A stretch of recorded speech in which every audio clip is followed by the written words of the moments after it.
Good morning students, online classes में आप सभी का एक बार फिर से स्वागत है।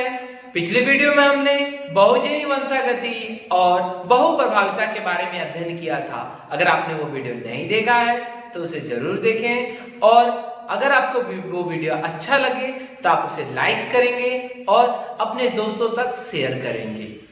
आज का जो हमारा टॉपिक है बहुत इंपॉर्टेंट और इंटरेस्टिंग, दोनों इंपॉर्टेंट भी है और बहुत इंटरेस्टिंग टॉपिक है जिसका नाम है लिंग निर्धारण, सेक्स डिटर्मिनेशन। बहुत इंपॉर्टेंट टॉपिक है जिसमें से वो आपके बोर्ड एग्जाम में 5 मार्क्स के क्वेश्चन कई बार आए हुए हैं। तो आज जो हमारा टॉपिक बहुत इंपॉर्टेंट है, इसलिए आप सभी इसको मन लगा करके देखेंगे, ठीक है। तो लिंग निर्धारण है क्या? तो लिंग निर्धारण मतलब लिंग का निर्धारण करना। आपने जाना है लिंग 2 प्रकार के होते हैं, एक होता है नर और एक मादा। एक थर्ड जेंडर भी होता है जिसके बारे में हम लोग को यहाँ बात नहीं करनी है। तो नर और मादा के बारे में हम लोग को ओनली देखना है। तो यहाँ पे लिंग का निर्धारण मतलब जब संतति का निर्माण होता है तो नर बनता है या मादा संतति बनती है, ये दोनों में से कौन सी संतति बनती है, इसका निर्धारण करने के लिए हमें ये टॉपिक जानना होगा कि इसका निर्धारण कैसे किया जाता है, ठीक है। तो शुरुआत करते हैं अपने टॉपिक को। तो लिंग निर्धारण के बारे में बहुत सारे वैज्ञानिक खोजने शुरू किए तो उन्हें कुछ पता नहीं चला, परंतु जब 1819 में एक वैज्ञानिक था जिनका नाम था हैकिंग ने नर कीटों के, याद रखिएगा हैकिंग ने किस पर परीक्षण किया था, तो नर कीटों के शुक्राणु जनन,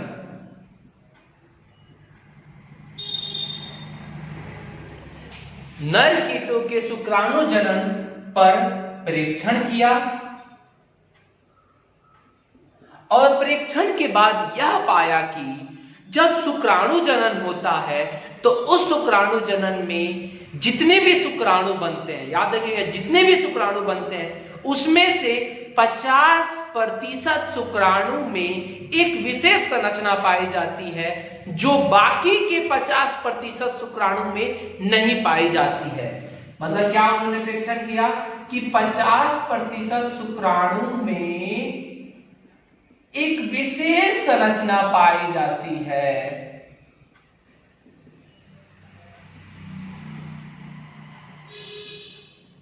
जो बाकी के 50% शुक्राणु में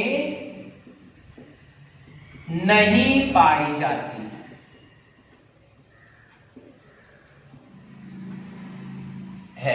मतलब कि 50% में वो विशेष संरचना पाई जाती है और 50% में नहीं। 50% मतलब आधा में पाई जाती है और आधा में नहीं पाई जाती है। तब उस संरचना को उन्होंने ध्यान से देखा तो उसकी संरचना जो थी वो इस टाइप की थी, इस टाइप की थी। एक बीच में गोला था और एक ऐसा था, एक ऊपर था, एक ऐसा था, ऐसा था। तो उनको ये संरचना लगा कि कुछ ये संरचना अंग्रेजी के एक्स अक्षर की तरह है, एक्स की तरह दिखाई दे रहा है। तो उन्होंने इस विशेष संरचना का नाम रख दिया एक्स काय।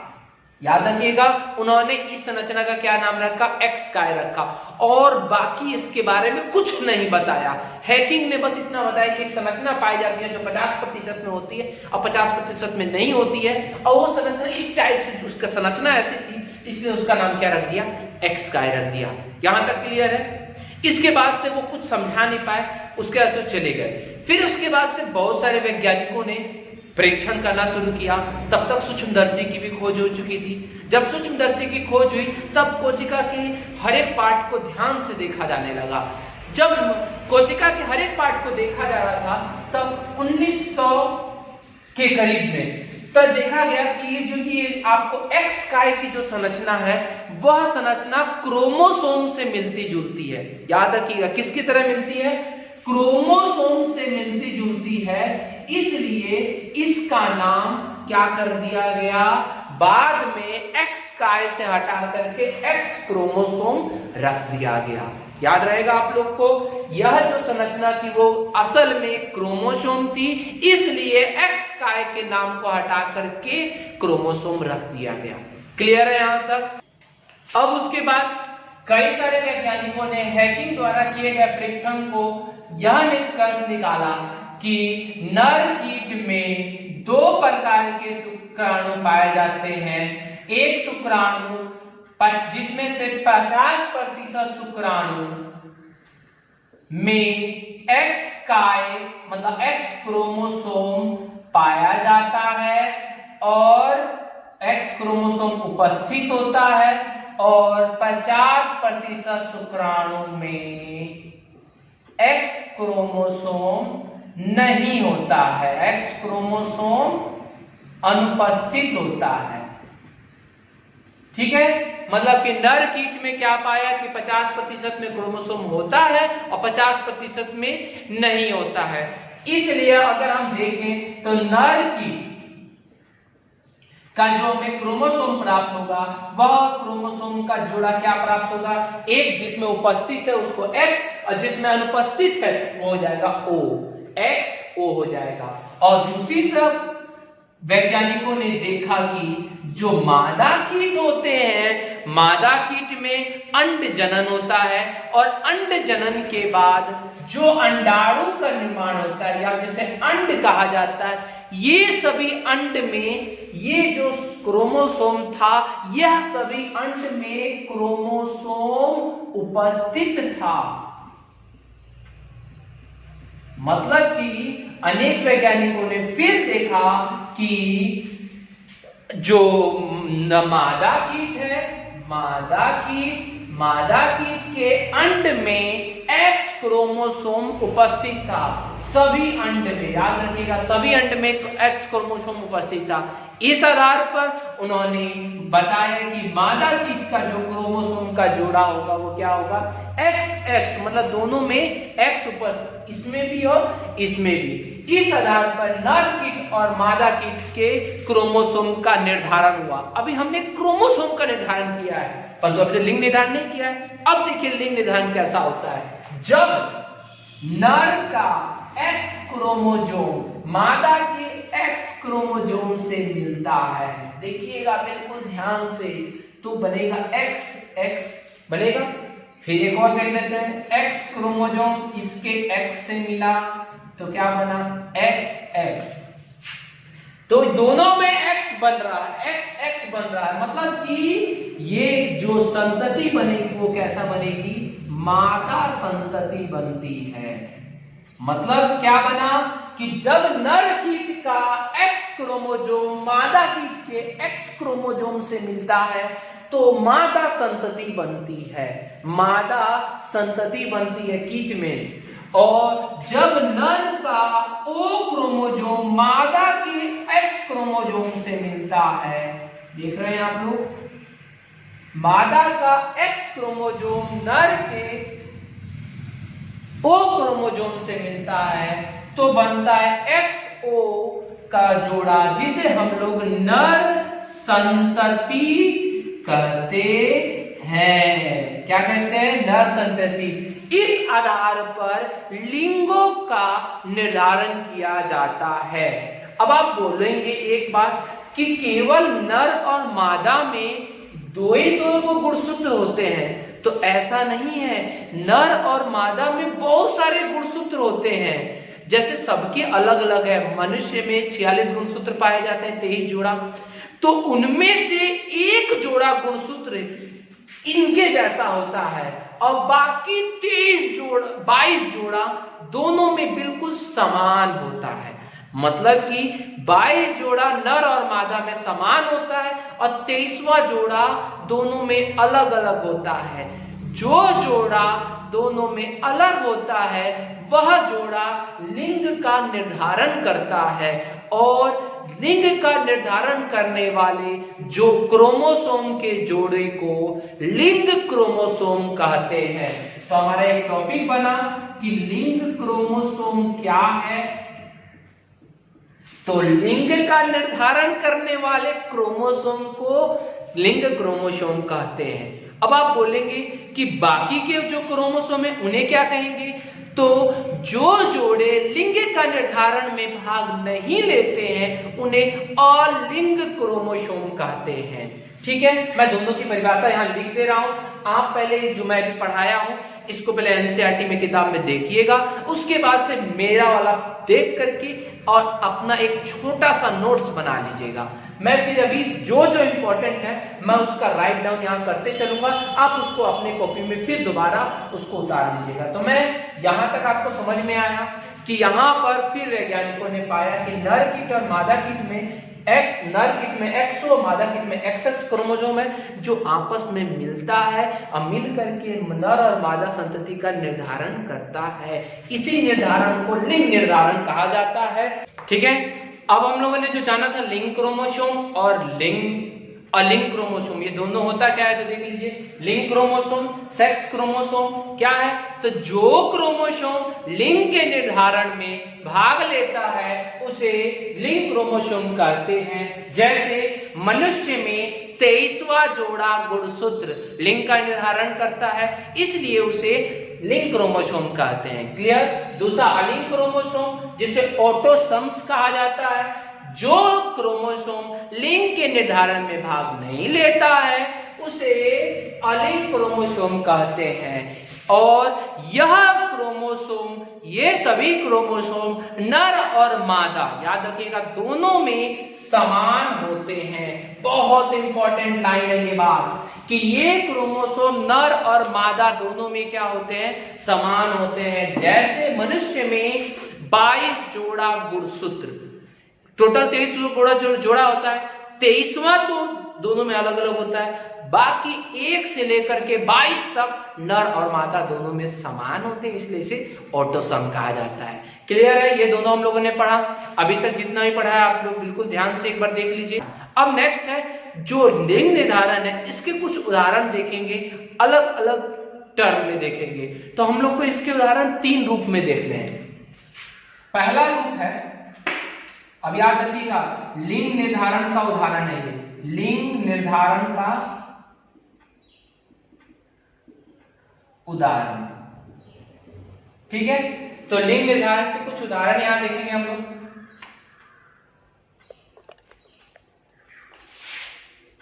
पहला जो उदाहरण है वह है कीटो में। तो कीटो में जो पाया जाता है वो होता है XO और XX। XO और XX ये किसमें पाया जाता है? तो ये पाया जाता है कीटो में। किसमें पाया जाता है? कीटो में। जैसे आगे वाला जो है वो नर में पाया जाता है, पीछे वाला मादा में पाया जाता है। मैं आगे इसको भी पूरा डिफाइन करूंगा। दूसरा उदाहरण हम लोग ले लेते हैं। जो दूसरा उदाहरण है वह है मनुष्य में। मनुष्य में जो होता है वह इस प्रकार का होता है, एक XY और XX। अभी Y कहां से आया मैं आगे बताऊंगा आप लोग को। ये किस में पाया जाता है? तो ये पाया जाता है मनुष्य में। ठीक है, और तीसरा नंबर जो हमारा है वह है Z और ZW। ये पाया जाता है पक्षी और जो रेंग के चलते हैं पक्षी और सरीसृप में। ठीक है, यह मैं मनुष्य लिख दिया। अब मनुष्य की जगह ना लिख करके आप इसकी जगह क्या लिख सकते हैं? स्तनधारी में पाया जाता है, सभी स्तनधारियों में पाया जाता है। ठीक है, तो ये स्तनधारी लिख लीजिएगा, बेहतर रहेगा। और ये पक्षी और सरीसृप में पाया जाता है। तो ये तीनों क्या है? अब हम तीनों के अलग अलग अच्छी तरह से इसको डिफाइन करेंगे कि तीनों है क्या, क्योंकि इसमें से आपके 1 मार्क्स में ज्यादा क्वेश्चन आते हैं। चलिए अब हम पहला देखते हैं। तो पहला हमारा है XO और XX। ठीक है, XO और XX। इसमें हम देखते हैं ये कीटों में पाया जाता है, जैसे टिड्डा, तितली, ये सब जो कीट जो होते हैं इनमें ये पाया जाता है। ठीक है, तो लिखेंगे इसमें क्या है कि कीटों में नर में